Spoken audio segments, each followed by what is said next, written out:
breaking and entering, drunk and disorderly, law and order. A former prosecutor and a defence lawyer, not your typical pairing. And the result? Conversations about crime and punishment that are guaranteed to get you thinking. Welcome to Justice Matters, a weekly podcast with Lizzie Green and Joe Crowley. Our episodes are available every Monday on Apple Podcasts, Spotify and YouTube. Follow us on Instagram and TikTok at Justice Matters Pod for clips. Enjoy the episode. This episode contains descriptions of murder and rape. Listener discretion is advised.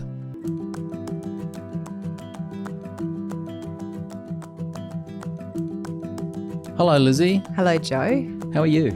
I am actually very well. How are you? I'm well.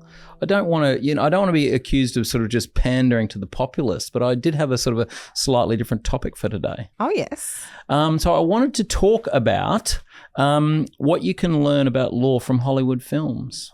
As in actual lessons? Actual legal lessons in terms of how mostly trials work and how trial advocates do their thing. Interesting. Yeah. But it's been a topic of interest for me for a while because I have taught trial advocacy before. Of course. And so, it's always better to teach it by showing an example. And so if you can find a Hollywood film that people know and show the scene that has some, real, something that akin to what happens in real life, I find that a useful teaching technique. Very good. But also because I was sort of inspired to do law because of some courtroom dramas that I watched when I was young. Which in particular? Yeah, so Reversal of Fortune, which we have mentioned on this podcast before, which I'll talk about. We mentioned it in the mushroom killer case. Yeah, I haven't watched it.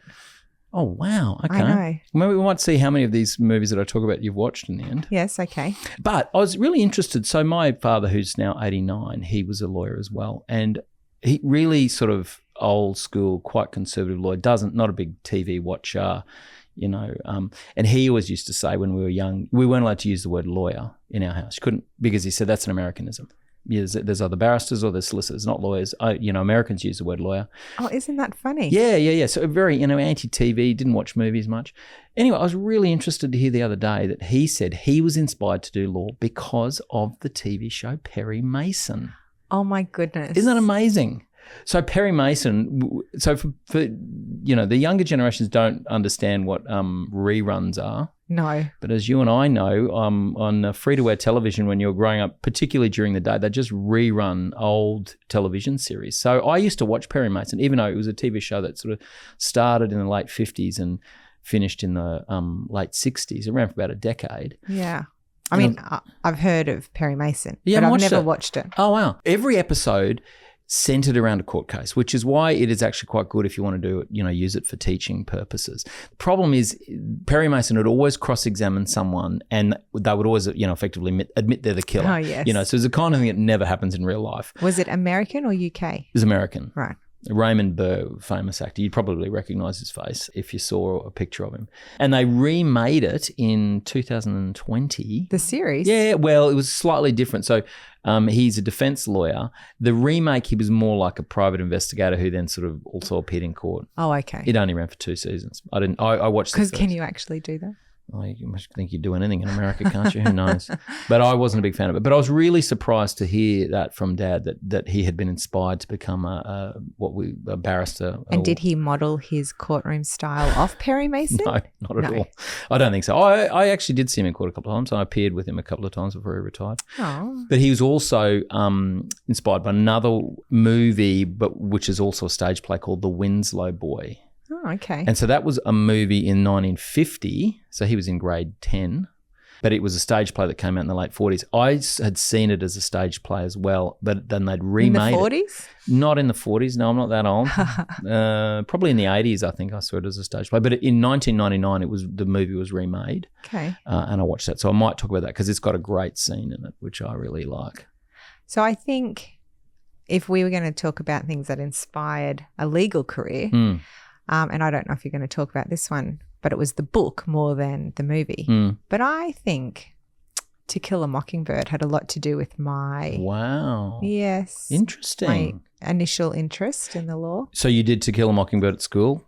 No, we didn't, but I just read it. Oh, aren't you diligent? I did it at school. I loved it too. Well, my mum and dad were both teachers, both English teachers at one stage, and they always had good book recommendations for me. Yes. Oh, good. So I am going to talk about To Kill a Mockingbird. Oh, good. The 1962 film the starring original. Gregory Peck. Yes. Yeah, they've never remade it, thank God, because Oh, yeah. it's so good, the original. You I wouldn't can't like beat to see it. a remake. Yeah, so I will talk about that one. Good. So I'm just going to say this at the outset. I'm focusing on movies, not TV shows. Okay. And I know that people are often inspired by TV shows. I say that because LA Law came out. It was a TV series and it ran from 1986 to 1994. Do you remember it? I definitely know Yeah. that there was a show, but I actually came from a family where I wasn't allowed to watch TV during the week. Yes.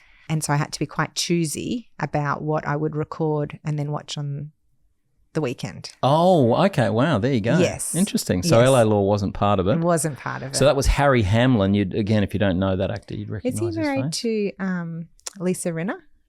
I don't know these things. You'd have to ask my wife. Is She'd that know the him? answer to that.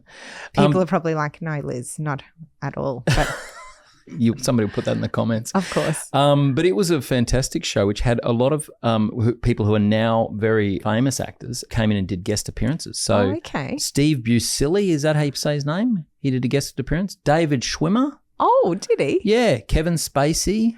Wow. William H. Macy. Gosh. Lucy Liu. Yeah, isn't that amazing? They all did guest appearances on LA Law. Might have been like a little stepping stone to the next thing. Yeah, very possibly. That was where they got their break. But I do recall there was a bit of a spike in people applying to law school, which was Because in the of LA 80s, Law. which they attributed to LA Law, the popularity of it in Australia. So there might be people out there who were inspired to do law because of those TV shows. Certainly I know some law students have said to me that Suits inspired them. Yeah. Which I did love that TV show. Did you? I didn't make it all the way to the end, but the first few seasons were very good. How many seasons did it run to? Oh, a lot. Like I think 6 or 7 or something. I definitely watched the first 3 or 4. So that was obviously Meghan Markle's breakthrough series. But yes. But also back in the day was Ally McBeal. Do you remember that? Yes. Okay. Ally McBeal. I was going to mention that. So that's Callister Flockhart. Ran from 1997 to 2002. Totally ridiculous, really. Was it really? Oh my gosh. Yes. Like it was not, it definitely had comedic elements to it as well. It was obviously very popular. Oh, so popular. And I watched it. I can tell you who she's married to. Harrison Ford. Jinx. So jealous. I know. Yeah, she really hasn't done much since Ally McBeal. I know she played one of the roles in the new, well, not now new, the Supergirl TV series because my daughters used to love it. Ah. And so she played Didn't even know that was a thing. No, it's a great series. You should watch it. So yeah, Ally McBeal's another one, perhaps that inspired some women and girls to become lawyers. I don't know. The other one that I thought is actually really good for teaching purposes, because one of the problems I find with TV shows, like Suits is a great example. Season 1, lots of in-court scenes. Season 2, less. Season 3, it just becomes about the relationships of the people in the firm, and it's got nothing to do with the law. Yes. And so for the kind of things that I'm talking about today, what you can learn about trial advocacy or the law from TV shows or movies, you know, after season 1, there's very little because they don't end up back in court. What about shows like Law and Order?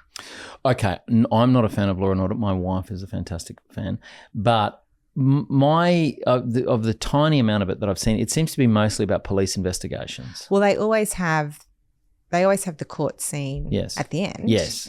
But I find myself saying to students, it's not like Law and Order, you know, like where they go and perch on the edge of the jury box or they, you know, like it's so much more theatrical than anything that we do.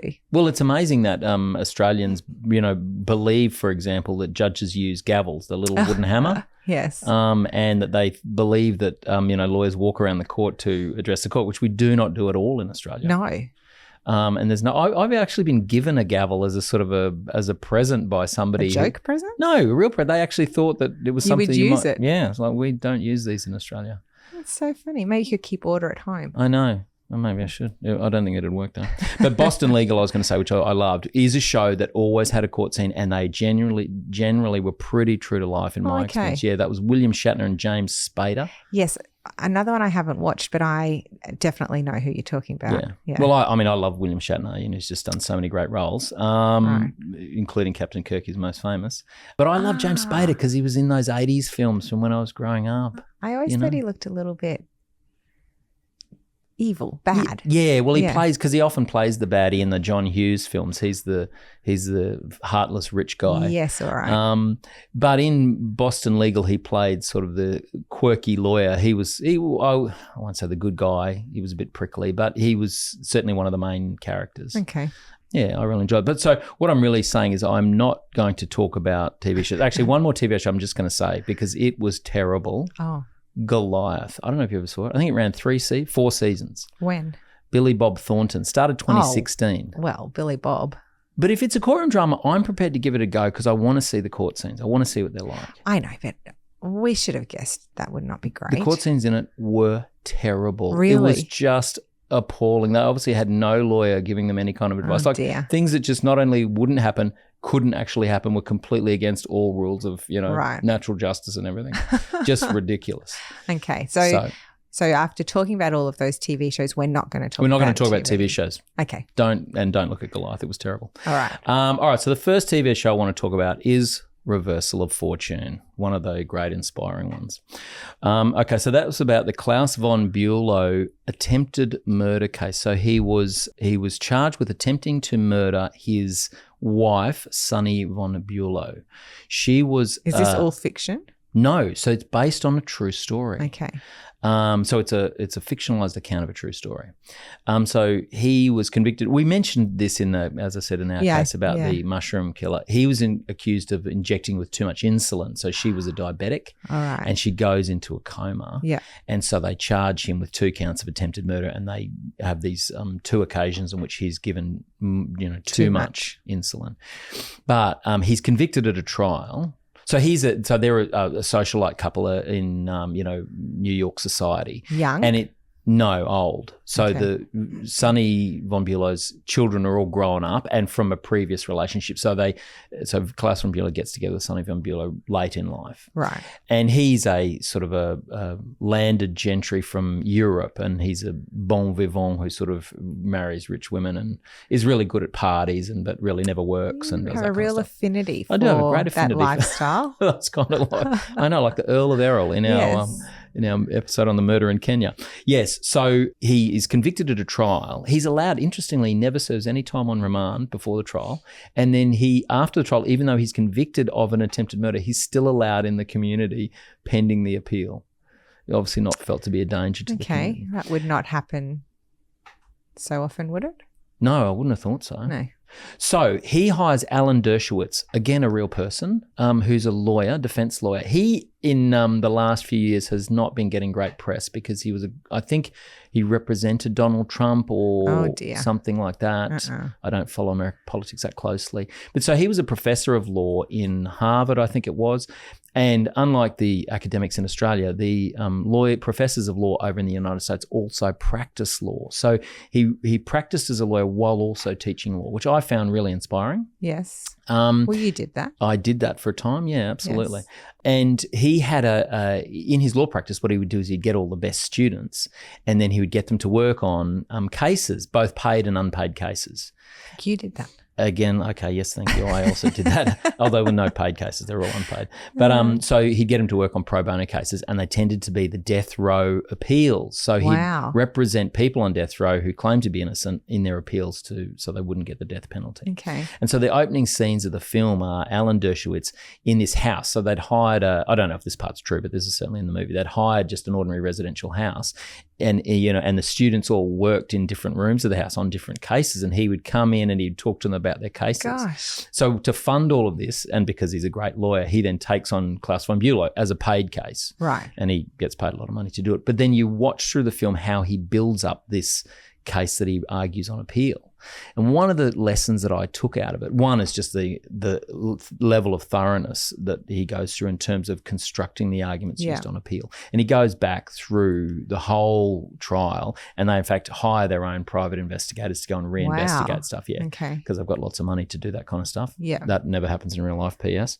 He then has an argument he wants to run, and so he gets the students to go back through the judgments of the appeal court judges that he knows are sitting on it on that issue and find out what they had previously decided and why. So he can then tailor the arguments to their very judgments. Clever. I know, very clever. Wow. And so when they start questioning him about what is his authority for putting these arguments up, he can say it's you and he can hand up their own decisions. Really interesting, I thought. Yeah, that's very good. And I just generally, so Jeremy Irons plays Klaus von Bülow. I can't remember the actor's name who plays Alan Dershowitz, but I did find it very inspiring and I thought that's fantastic. And so what was the result in real life and in the movie is that the appeal court quashes the conviction. And it's an acquittal? I think, it was an acquittal. Yeah, absolutely. They found all this fabrication of evidence and some pretty unsavoury stuff. Okay, so I can understand that inspiring you. Yeah, and so Klaus von Bülow is then an international celebrity who then is invited to dinner all around the place to talk about his miscarriage of justice. Yeah. Okay. So that was the first case that really inspired me, 1990. I must say, going back through these cases, I noticed that a lot of them are around the 80s and 90s. And that is probably indicative of two things. One, I do think that courtroom dramas were a real thing at that time. Right. There's just so many movies about courtroom dramas that are all around that time. And I can't think of any real recent courtroom dramas that have been big Hollywood hits. Can you think of any? Legally Blonde. Legally Blonde. Again, that's like a 23-year-old film.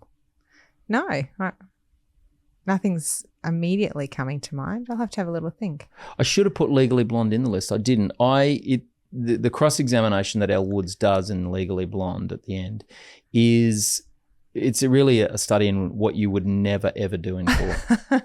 I mean, it turns out that it worked. It worked. And I don't know if you recall. So the cross-examination is about, she's cross-examining the daughter who she believes actually murdered the father and not Elle Woods' client. And it is all about how long it takes a perm, or you can't wet a perm after you've got a perm, because the girl says her alibi is that she was getting a perm and then she had a shower.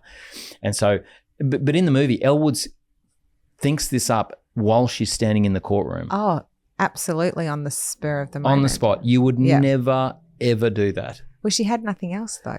No, but what happened is, they sacked the lawyer who was running the case in the middle of the court, and she had to then take over. Yes. So she stands up and she does the cross-examination. Yeah, in real life you would stand up and go, can we have an adjournment for a few days so I can get across the case and then run it? You would never amazing, Joe. Oh, yeah, of course, she was amazing. Joe. I do love Reese Witherspoon. It does have some cracking lines in it. It's a great film. It's a great comedy. And I really enjoyed it as a film. It's got nothing teachable in it. No. Except what not to do. That's right. So that must have been early 2000s. I'm just trying. Oh, was it the 30th anniversary recently? Tell me no. No, that'd have to be wrong. Maybe it's the 20th anniversary. I saw something recently. Must be the 20th. Yeah. Yeah. Okay, so that's Legally Blonde. So we've done Reversal of Fortune. Of course, we've got to talk about, from around the same time, A Few Good Men. Oh my gosh. You watched that recently? I watched it recently. Would have to be, and I am actually not a huge Tom Cruise fan. Okay. Never have been. Wow, really? Yeah. My older sister adored him. Yes. Until that interview with Oprah Winfrey. Oh, probably. Yes, when she was a teenager. Yeah. But he was not my cup of tea. I preferred Christian Slater, to be honest. Really? There's a blast from the past. Yeah. He's disappeared into obscurity. I know. Anyway, but I loved this movie. Yes. Sorry, that's not the first time you'd seen it. No, I'd seen it heaps of times. Yeah. It would be one of my favourite movies. Of all time. So A Few Good Men, 1992, Tom Cruise, obviously. Demi Moore. Yes. And Jack Nicholson. What a cast. You love to hate. Oh, in that film, absolutely. Yeah. Well, in a lot of films, you love to hate Jack Nicholson. I love Jack Nicholson. Yes, but because he's so good at what he does. Yeah. I remember when the film came out in 1992, I thought, oh, Demi Moore, she's so old. I mean, admittedly, I'm like, what am I? I'm 8. I was 19. I would have been grade 11, yeah. Yeah. Turns out she was like 28. Yeah, she did look very young. But I also think... But she'd been around forever. That's why I thought she was so old. I mean, she'd done all those movies in the 80s, and she just seemed like she'd been around forever. Yeah. I actually read an article about her last week, and then I see this movie and she looks the same now as she did then. Yeah. She's had a lot of work. Oh, well, I'm not going to say that live on air. I think she just ages gracefully. Okay. So A Few Good Men is a murder case. 2 Marines are accused of a murder of one of their fellow Marines. He dies of being he chokes and has a heart attack, I think. And the prosecution case is that these two Marines go into his barracks, beat him up, stuff a rag into his mouth, and he then dies. Yes. The defense that the Marines have is not that they didn't do all of that, but that they were ordered to do it. Now, in real life, that then potentially negates this idea of an intention. They were just doing what they were told to do. And so potentially convicted of manslaughter instead of murder. There's actually not much in A Few Good Men, I'm sorry to say, that is like real life. And is part of that because it's not a criminal court, like it's a court martial? Correct, yeah. So it's a military court, and so the procedure is slightly different. Yes. And so that does change things a bit. For example, they are really good to watch the opening addresses of both the prosecutor and the defense counsel. Kevin Bacon is the prosecutor. Yeah, and they come straight after each other, one after the other. Now, that does happen more and more nowadays, that the prosecution will give an opening to the jury, and then the defense will be invited to open their case as well, which is, just a short speech about what the case is going to be. In the movie A Few Good Men, the summary of the cases that the prosecution and then Tom Cruise gives for the defense is fantastic. Right. In terms of, it's sort of... Very effective. Yeah, very effective. So... yeah, I mean, so it's really good for those opening speeches. But what the one teachable moment you get out of it is actually that one scene that everybody remembers. Well, the one line everyone remembers from Jack Nicholson is that, you want the truth, you can't handle the truth. Yeah. So the question that leads to him saying to that is not real. Well, it's not the kind of thing that would happen in real life. But if you take it back a couple of minutes in that scene, it is actually quite accurate in terms of doing what's called closing the gate, which is a type of cross-examination you do. You can't do it all the time. You've got to have the information at your disposal. But you give the witness a series of questions which they answer, and then you're leading up to one particular question, which is a real question that you want the answer to. And they have to answer the way that you want them to answer for that final question because of the answers they'd given to the previous 2 or 3 questions, yes. You see. So you've it's like... set it up. Yeah, you've created a fence and you're closing the gate on them. And of course they can give a different answer, but then they just look silly because yes. You've set it up. So the only rational response they can give is the one that you want. Yeah. And I've been able to do that in court a handful of times. It's so much fun to do when you can actually, when you have the ammunition to do it and you set it up correctly. Yes. But so the point that Tom Cruise's character is trying to make, he's trying to get the Colonel Jessup, who's played by Jack Nicholson, to admit that he'd given an order for these 2 Marines to go and beat up this 3rd Marine. Now, in real life, the person is never going to accept that. So you have to expect that they're going to say no, that they didn't give the order. What you have to do is just try and set it up so that them saying no looks unreasonable. Yes. And so Jack Nicholson's story was, which you as the audience know is a total lie, but his evidence in court is that he had given an order that none of the other Marines, so the Marine that died was named Santiago, and he had complained about his treatment to a senator in the US Senate. And so in that sense, he'd sort of brought disrepute onto his unit. Mm. And so this had got out amongst the other Marines. Now, Jack Nicholson's character, Colonel Jessup, says he gives an order that none of the Marines are to touch Santiago. He's not to be, physically punished or intimidated by them in any way. And then he says he also gives an order that Santiago is immediately to be transferred. And Tom Cruise says, well, why did you give the order to transfer him? And he says, well, because his life was in danger. I felt his life was in danger.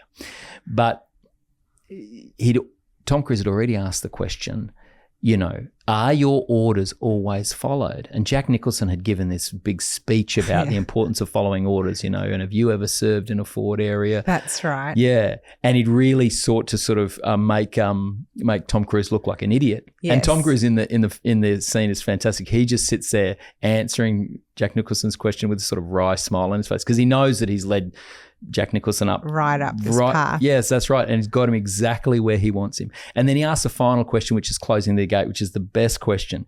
If you gave an order that Santiago wasn't to be touched and your orders are always followed, Why was there any need to have him transferred off the base? Boom, shut the gate. And there's no answer that Jack Nicholson can give except to, that it would undermine whatever else he said. Exactly. Now, in real life, what you would do is you would stop there.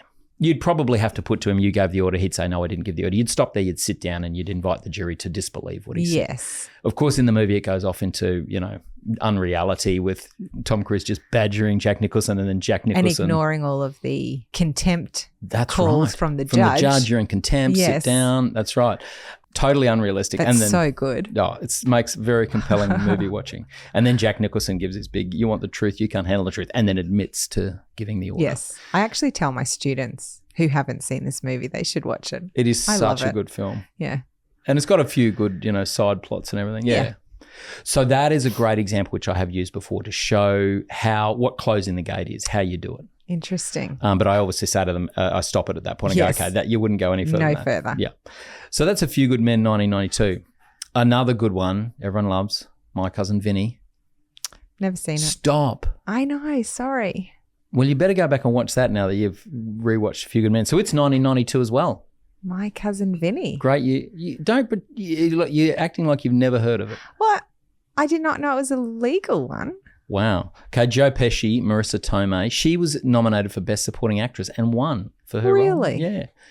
Okay. So it's a real juxtaposition between New Yorkers with their strong sort of Italian New Yorkers accents and, people in southern United States. Okay. So what happens is Joe Pesci, who's called Vinny, has a cousin, and his cousin and his mate are driving through the Deep South on a road trip, and they go into a convenience store, the Sack of Suds, and they buy a couple of items, and then they get in their car and they drive away. And they drive a distinctive car in that it's sort of a green soft top. What happens is, just after they've left, two other men drive up in a similar green soft top car, get out, run in, shoot three people, right, steal money, get in their car, drive off. And they get them confused. So the APB goes out to the police to stop a green car with two men in it, and they stop Vinny's cousin, whose name I can't remember, and his mate, and they both get arrested. They think that they've been picked up because one of them accidentally walked out of the store with a can of beans. Oh, that's hilarious. And so they are giving these interviews thinking that on it's that about basis. Yes, but it's also a really interesting study in the use of transcripts over what people are actually saying. So in the police interviews, the police finally put to them in their police interviews, you shot so-and-so in the Sack of Suds. And the response is, in an incredulous tone, I shot someone in the Sack of Suds as a question. Yes. But in the transcript, it comes out without the just expression. I shot. Exactly. Oh, my goodness. So then in the trial, they use that as confessions that they've... Oh, my goodness. Anyway, so the poor guy from New York doesn't know any lawyers in the Deep South, so he calls his cousin Vinny, who's a mechanic who has only recently finished, his law degree studying at night over the course of 10 years or something, and he's only just been admitted as a lawyer. And he represents them. So he flies down, and it's his first ever trial. Oh, my goodness. And so he's appearing in a small town, local court, local judge. So who's Marissa Tomei's character? Marissa Tomei is his girlfriend. Oh, okay. Who comes with him for the trial. Right. And that's an interesting sort of side story because she then later becomes a witness. I'll explain how. It's a teachable movie for a couple of reasons. One, it shows the importance of understanding court etiquette, understanding the formalities. The formalities, when to sit, when to stand, what to wear. Because the opening sort of court scenes, Vinny's getting all this wrong because he's a new lawyer. And so the judge is just absolutely getting stuck into him. Is he cross? Very cross. Right. I must say it also accurately depicts what it's like appearing in... Because that would be... Yeah. But if you're appearing in rural areas, in smaller places, regional areas, which I have, and you're an out-of-towner, you are very much made to feel not welcome. Oh, yeah. And I think that's pretty accurately depicted as well. See, when I went on circuits as always as the judge's associate, so we were very... kindly treated. Yes, but you're the judge there, so you're sort of an outsider as well. So I suppose you're not. Oh yeah, true. But we weren't. Yeah. Didn't you feel like that one sitting on the Gold Coast when some big time Brisbane lawyers came down and you're like, don't I was come. Beanley. Everyone was an outsider. Yeah, okay. So the advocacy part of it that is there's actually a few bits of it that are accurate. The cross-examination that Joe Pesci does on a number of witnesses is really quite good and quite accurate, I think, in terms of how you do it. The one that I want to focus on, what I often focus on with students, is the cross-examination of an expert. Mm-hmm. So that can be a difficult thing because you are asking questions of somebody who knows more about the topic than you do, more than you'll ever know about the topic. Yes. So you have to work out, learn a bit about the topic and then work out how you're going to approach it. And so the whole identification of these two people is based on the car. It's not based on them personally. And so it's all about whether the car they were driving is similar to the car that was seen at the scene. And what they have of that car is the tyre tracks. So the car sped away from the Sacker Suds convenience store and leaves these tyre tracks. And so the guilty person's the guilty people's car. And so they have these photographs of the tyre tracks. And what Joe Pesci realises. Oh, actually, I won't tell you what he realises because he has to cross-examine the expert. They get a tyre expert in to say, I've looked at the tyre tracks and those are consistent with, and he names the brand and size of tyre. Okay. And then, of course, they've got the car that the two guys were apprehended in, so they can say, well, they're the same as the tyres on the car. They were? Well, they apprehended Vinny's cousin and his mate, and so they've got their green car, and so they say, well, so their tyres matched. Well, yes. Okay. But so what do you do as a defence lawyer? You've got to cross-examine, and the expert says that they are similar to or the same as the tyre tracks. Okay. The ones on the car that your client was caught in. So he does a pretty standard one, which is to emphasise how common those tyres are. So his cross-examination really is about the size of the tyre, and that it is the most common size sold, and that the brand of tyre is the most common brand that is sold. So reducing the statistical probability. That it was them. Yeah. Or increasing the statistical probability it could have been someone else. Yes. So he does that, and he asks those series of questions, and the expert agrees to that, and then he sits down. And that's really, in real life, that's often all you can do. Okay. And then you just suggest to the jury that the evidence from the expert's pretty equivocal because really it's the most popular size of the most popular tyre. But what happens, and this is so Hollywood, is he's looking at the photo over the lunch break and he realises that the tyre tracks, which go over a small bump, are completely even the whole way, including over the bump you can see the tyre mark. And he realises that means that the car has independent rear suspension. Oh, my goodness. Because he's a mechanic. which the car that his cousin was apprehended in doesn't have independent rear suspension. How lucky that was the expert evidence. Yes, but what is he? Well, he's the lawyer, so he can't give that evidence. So the evidence has got to come out. So what do you think he does? He calls his girlfriend Marissa Tomei to give evidence. How would she know? Good question. And so, again, this is quite true to life. The prosecution object to her giving evidence on the basis she's not an expert. Correct. But they do a voir dire on what her level of expertise is. And it turns out that her dad was a mechanic and she grew up working on cars. So convenient. I know, in the workshop. And so the prosecutor asks her all these technical questions about cars, which he's just making up off the top of his head because he's not an expert. And so she gives these answers to it, quite funny answers, and points out that his questions are wrong and blah, blah, blah. Oh, my goodness. And so what they realise is that the only car that looks like the car that Vinny's cousin's apprehended in is a Pontiac Tempest, which does have the rear. The independent rear suspension, the positive traction they call it. And, in the movie, Vinny doesn't tell his girlfriend that he wants her to give this evidence. He just has her brought to court and put in the stand, and they'd been having relationship problems, so she wasn't talking to him, and there's all this.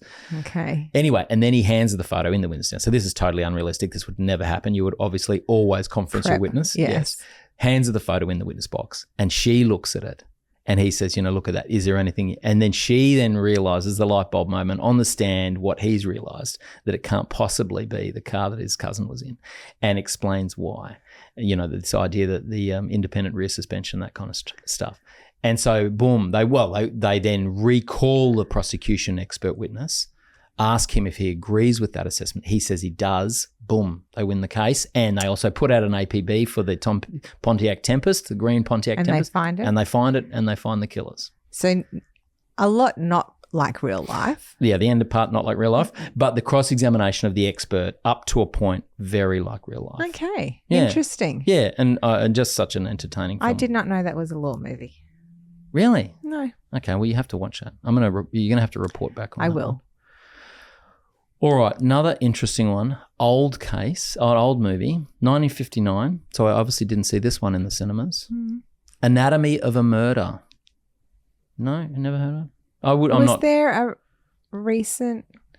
I think it's a pretty common name for sort of true crime stuff. Okay. Anatomy of a Murder. So there's a 1959 film, James or Jimmy Stewart. I love James Stewart. Yeah, okay. Great. And Lee Remick. I also know the name, but I couldn't put a face. She absolutely steams up the screen in this movie, which is so inappropriate to watch nowadays because she is a rape victim. And so it plays it plays into these rape myths about beautiful women being raped. Joe. Yeah. So maybe we don't recommend people watch this one. Why not? I think you should watch it. It's a product of its time, but product that of its time. I still think we need to. Anyway. This one actually has some interesting, it shows how the defense of insanity works, and it's pretty accurate. You might want to watch it for that aspect of it. Are you suggesting insanity is particularly relevant to me, or? No, because I know you teach law students and you teach the defense of insanity. Thank you. I just want that on the record. On the record, yes, absolutely. So it's got a couple of teachable moments into it, but I'll tell you the story in the film, and that is, and apparently it was based on a real case. Anyway. See, I always say the truth is better than anything you can make up, like. Yeah, absolutely. Not better. Like that obviously is a rape, but no. Well, there's a murder as well. Okay. So a publican, a man who owns and runs a hotel, is the defense case is that he rapes Lee Remick's character. He waits till closing. She's drunk and she's leaving the hotel, and he follows her and rapes her. She then immediately goes home to her husband, who's at home, and tells him that she's been raped by this guy. And that guy, whose name is Manny, he then goes straight to the hotel and shoots him. Yes. Now, this is 1959, so it's, within 20 years of World War II. And so Manny is a former military. Okay. So the idea that you'd get a gun and shoot someone probably a bit less strange back in 1959 than it might be nowadays. James Stewart's character, is asked to represent him. Now, the backstory is that Jimmy Stewart was the district attorney, but he had lost the previous election. And so he now wasn't the district attorney. Okay. And so he's sort of this older lawyer who doesn't really care anymore, and he's got his own firm. Jaded. Mm. Anyway, he's asked to represent Manny in this murder trial, and he goes in and interviews him in the jail cell. Within 24 hours of it happening, which is pretty unlike real life. Although, for barristers, for the trial attorneys it is, but for solicitors, representation. Yeah, and it's not. You'd be there quite quickly. Anyway, so all Manny has going for them is that he says in his interview with Jimmy Stewart, I don't remember. He says, I remember my wife coming home and telling me, and then I remember leaving, and then I remember him lying on the ground in front of me and he's dead and I'm standing there holding a gun. So depending on your perspective, that's either a good defense or very convenient. Yes. So I think that is, it's a sort of a potential automatism, temporary insanity, something like that. I used to play this interview between the client and the lawyer and say, is this appropriate or not appropriate in the way that Jimmy Stewart questions him? Right. Because the questioning really sort of leads Manny along down the path of saying something. And what the particularly problematic bit is after Manny has said, look, I don't really remember what happened, and he explains what he does remember. The Jimmy Stewart, I think, then explains the defense to him and then says, I'm going to go and have a lunch break, and when I come back, you're going to just tell me exactly, how crazy you were on that night or whatever. Dear. And so the idea that he really suggests the defense to the anyway. So they then go to trial, and they have the trial, and the trial judge, for reasons I can't fully understand, the prosecution don't want any the story of the rape to come out at all. And I don't know how in a legal sense you would stop that. Because would that have provided a defence of provocation or? Well, it would have, but I mean, if it's available on the evidence, then how can the prosecution? It's not their job to. But I'm thinking, is that why? Yeah, I mean, I think they don't want it to come out because it hurts their case and makes it less likely to get a conviction. And but you're I mean, not going to have as much sympathy for the dead guy. Yeah. So in a real sense, I've never really understood how in a legal sense. Might have been a bit of creative. Might have been, yes. Anyway, and Jimmy Stewart's constantly trying to get that information out before the court. He eventually does, of course, and he calls Lee Remick, and she gives her evidence about what happened to her. Right. And then he calls his client, and this is again something which is interesting. It's not true to real life, but I actually did consider doing it once, but I didn't end up doing it. So he calls his client to give evidence, and all he says to his client is, "Did you shoot Joe Bloggs?" Wow. And the client goes, "No, I didn't." And he says, "Thanks very much. No further questions." And he sits down, and then obviously his client's available to be cross-examined, but none of the rest of the stories come out. So it's just on what he's said. So I had a case once where I had a client who had a thick Eastern European accent, and he was quite hard to understand, and his English wasn't great. And I thought taking evidence from him is going to be quite difficult because, the question and answers are quite slow and it's hard, If you miss keywords. Yes. And he was a bit older as well. Okay. And so I thought, well, what I'll do, why should I have the trouble of doing this? What I'll do is I'll just ask him that one question. Did you do it? He'll say no. And then leave it to the prosecution. And then I'll just leave it to the prosecution. Anyway, sensibly, I went and took some advice from a much more senior and more experienced lawyer who said, "No, you can't do that, Joe." Did you say it worked for Jimmy Stewart? I said it worked in Anatomy of a Murder for Jimmy Stewart. He said the problem is the prosecutor will then ask no questions and you've got no information out, you see. Yeah, it's a big gamble. Yeah, huge gamble. I then didn't do that. I then went through the evidence with my client and it was as difficult as I thought it would be, including when I asked him if he could spell his surname and he said he didn't know how to spell it.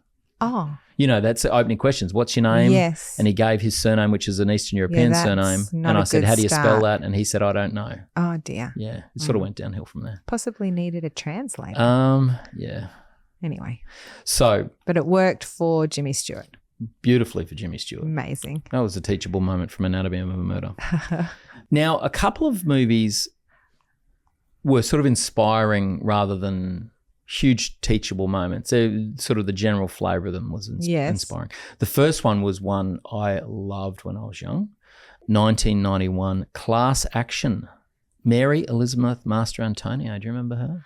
I do. She was in Fairy Tale Theatre. I haven't seen that one. She was Sleeping Beauty, I think. Okay.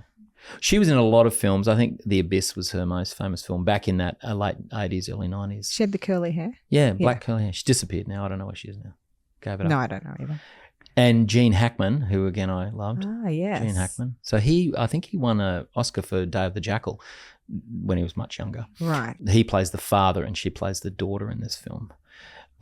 So she plays Maggie Ward and he plays Jedediah Tucker Ward.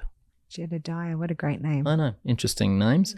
And so, the backstory to the actual trial is most of the movie, and that is that Gene Hackman's character divorced Mary Elizabeth Master Antonio's mother when they were young. Right. And sort of hadn't had a lot to do with her. She'd grown up and he was a lawyer. He was a civil rights lawyer and ran a small sort of, public law firm, we'd say now, and he'd take on all the, losing cases for all the poor people and pro bono. Pro bono, and he'd run class actions for people. Oh, yes. That was his sort of law firm. She did law, but then did complete opposite. She went to the big end of town. She worked for one of the big corporate law firms. Anyway, they have a case against each other. Of course they do. Yes, and it's a class action. And again, I think it was based on a real case. So I think it was based on the Ford Pinto, which is a car, which if they were involved in a crash where they were rear-ended on a particular corner, they would immediately burst into flames. Oh, my goodness. Yeah, something about where the fuel tank was. That's scary. Yeah. And so that was the story in this. There was I don't think it was the Ford Pinto. So it was based on that. Yeah, it was a car that would burst into flames when you crashed into it on a certain angle. Right. And the argument was from the class action plaintiffs that the car company knew this and did nothing about it. Didn't recall them. Yes. And so therefore they were responsible or, they'd been negligent, blah, blah, blah. Yes. So Mary Stuart Master Antonio, she's the junior sort of trial lawyer on the side of the car company. Okay. And her boyfriend, who's also the partner of the big soulless corporate law firm. Oh, dear. Played by Colin Friels, an Australian actor. Yeah. Oh. Anyway, so they run the case against Jedediah and they're being absolutely slaughtered. Oh, Jedediah is being slaughtered by this big firm. But what happens is Mary Elizabeth Mastrantonio, who believes that her client is right, actually finds out. She finds the document which shows that they knew. The smoking gun. Yes. And she says, we need to disclose this. And her boyfriend's like, yeah, we'll disclose it. And so what they do is they disclose it in like a warehouse full of documents. They just say all of this warehouse full of documents is relevant. They give them all to copies to Gene Hackman's client, and they say that one document is in there somewhere. Does she tell him? Well, she sort of struggles with it. Yes. Then, of course, she realizes her boyfriend's horrible and she switches sides and tells Gene Hackman and he wins the case. Oh, lucky the boyfriend showed his true colours in time. I know. So what I took from that film was that idea of burying things in discovery. You have a document which you have to provide to the other side. Yes. And I've never done this, but I've had it done to me. In a civil matter? Or not by prosecution. Not by the state prosecutors. No. We were and there are some government departments which like to do it. They're known for it. Yeah, just absolutely. You go, they go, we'll give you all the documents, and they give you boxes and boxes and boxes of documents for like a single charge of diddling Centrelink or something. Crazy. Anyway, so I'm very familiar with the tactic now from watching the movie. So I don't know if you're going to talk about this one, but that class action made me think about Erin Brockovich. Yeah, John, I've never seen it. Stop it. Okay, well, you've got to watch Erin Brockovich. All right. And you're going to watch My Cousin Vinny? I will watch My Cousin Vinny. Erin Brockovich is a great movie. Yes. I don't know about courtroom scenes so much, but certainly about lawyering. Yeah. So that's Julia Roberts. And that must have been in the late 90s. It must have been the 90s. Yeah. But she did an amazing job.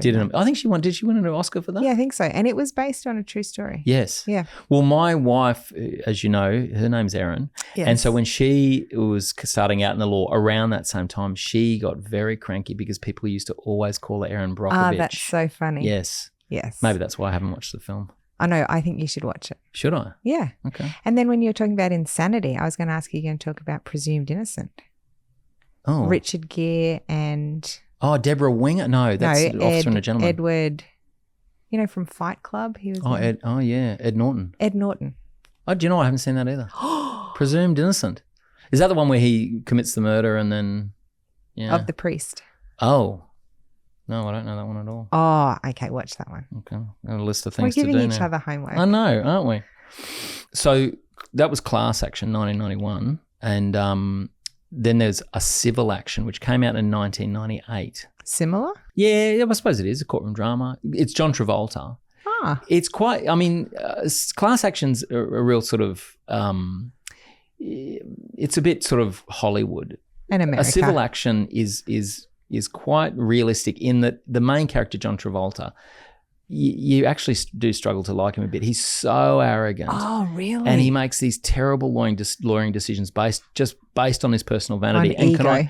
Can I say that happens? I've seen that happen so often with lawyers. Oh, because I love John Travolta. Yeah, well, you should watch this film. It's great. The lawyer on the other side is played by Robert Duvall, and he plays the really interesting, again, a real type that I've seen in the law. He's a sort of a partner of a firm, but he's a bit ostracized by the other partners because he's a really sort of boring, diligent, right?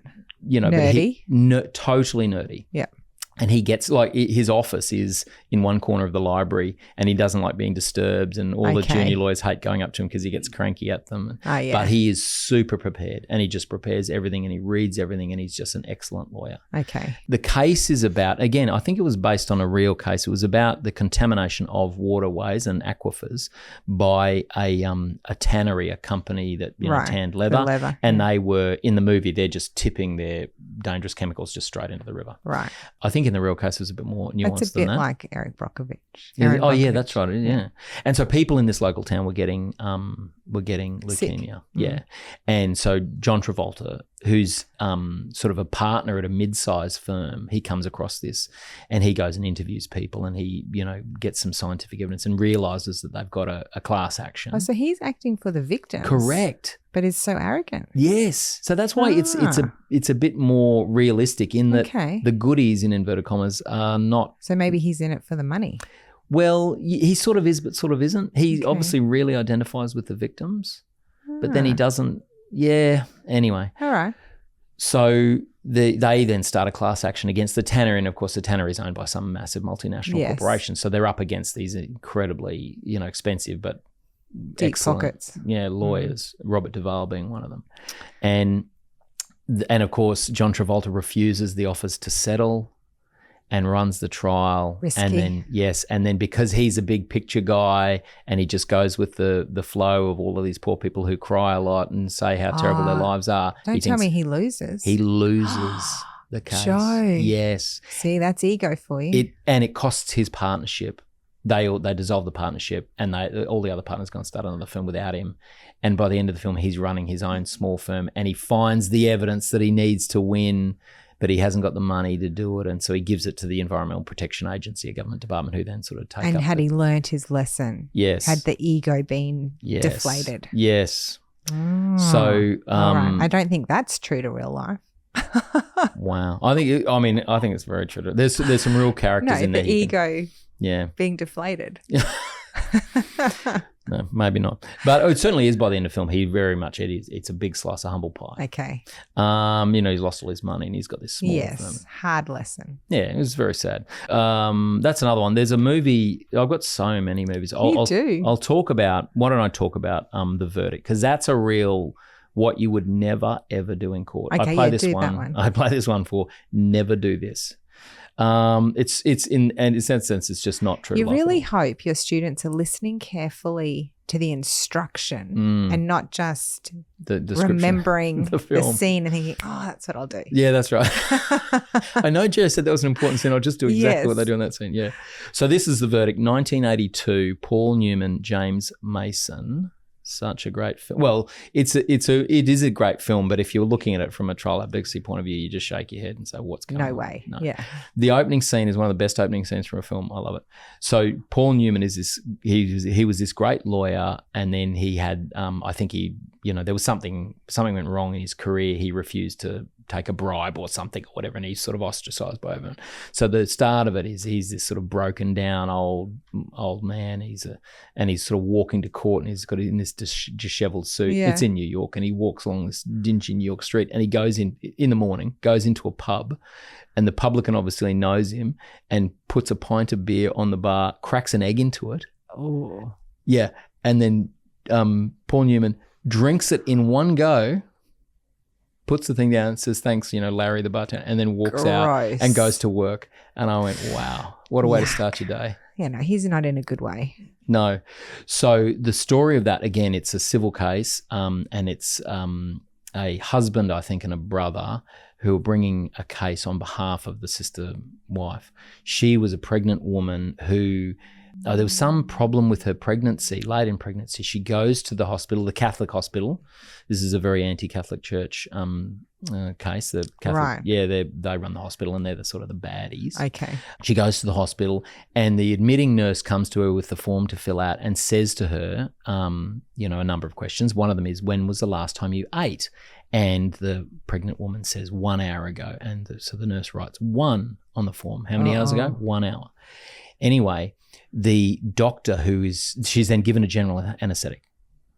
Which is dangerous. Yes, because the doctor doing the anesthetic doesn't read the form. He just gives her the anesthetic, and she then vomits and then chokes. Asphyxiates. On her own vomit. She doesn't die. She's in a coma. Okay. So the family bring her, they sue the hospital because they want money for the care of the ongoing care of the... So she's in a long-term coma. Long-term coma. Okay. So they end up getting Paul Newman. What happened to the baby? Yeah, I don't Did they deliver? They delivered, but I can't recall. Anyway, they... I think the baby was delivered. Yeah, I think they can do that looking, when a woman's in a coma still. Yeah. So they get Paul Newman. Paul Newman takes a case and he's interested in the money because he's sort of on the skids and whatever, and he's finally got a big case he can run. Anyway, they offer to settle. and he refuses the offer to settle without taking instructions. And he runs the trial. And then he's being Don't tell me he loses. He's being slaughtered in the trial, because what happens is, what you know as the viewer, is that his case is right, but the lawyers on the other side have buried the evidence and they've threatened the witnesses. And so nobody will help them. And all these people have disappeared and they can't find people they need to question. So they get expert evidence, and they get this expert, Paul Newman gets this expert in, and they've got no money. So this expert's a bit sort of dodgy. Yes. He gives his expert, his opinion, and then he gets cross-examined and he's just destroyed in cross-examination because James Mason plays the lawyer from the big end of town. Okay. And so he's, just absolutely slaughtering Paul Newman, and the case is just getting worse and worse, and it looks like they're going to lose. And then Paul Newman finds the nurse who admitted, who filled out the form. And she's been the one they couldn't find, and they finally find her working in some other job in some other town. Yes. So she admits to it. Oh, sorry, that's right. The form, they've got a copy of the form that's filled out. Does it say 1 day? It says 9 hours. And so Paul Newman was like, why does it say 9 hours? She said, because they made me change it from a 1 to a 9. Oh, my goodness. So that's the story he knows. So he calls her to give evidence, and he takes her through that evidence, and she says, I wrote 1. And then he says, well, here's the form, it says 9. And she says, I changed it to a 9. And he says, thanks very much. And he sits down. Now, that's what you would never do, because you would ask the question, why? Why did you change it to a 9? Anyway, so of course, the rule in cross-examination is never ask a question you don't know the answer to. James Mason, who's been absolutely killing it for the whole trial, gets up and makes the classic mistake. He gets up and says, why did you change the 1 to a 9? And then she tells him. She said that the anaesthetist came to me and he bullied me and he told me and then he sacked me. What are these people doing? And she just has this enormous rant and bursts into tears, and it's all very powerful. And then Paul Newman wins the case. But yes, you would never do that in cross-examination. Because the other guy just has to ask no questions, and the jury don't really know what's going on. They'll just blame her. Yeah. Yeah. So anyway, what not to do. What not to do. That's the verdict. So there's lots of other films out there if people are interested. I didn't even get to The Winslow Boy. Maybe I'll have to do a second episode after I watch these films. Presumed Innocent and what about Double Jeopardy? Double Jeopardy. With Ashley Judd. There's so many more. Tommy Lee Jones. Yes, Ash. I was thinking about that one. Yeah. Okay. We'll maybe we'll have a second episode at some point. Part 2 at some point. We'll do those. But that's given me some weekend viewing. Yeah, good. Yeah. And me too. And maybe if anyone listening has other suggestions, you can add them to your list. That's right. Send it in the comments. We'll see what we can do. Yes. Lovely. That was really fun. Thank you, Joe. No problem. Thanks, Lizzie. Bye. Bye. Thank you for listening to the episode. If you enjoyed it, please rate and review or like and subscribe. It all helps Lizzie and I keep this podcast going. If you're interested in clips, you can look at them on Instagram and TikTok. Just search for Justice Matters Pod. See you next episode.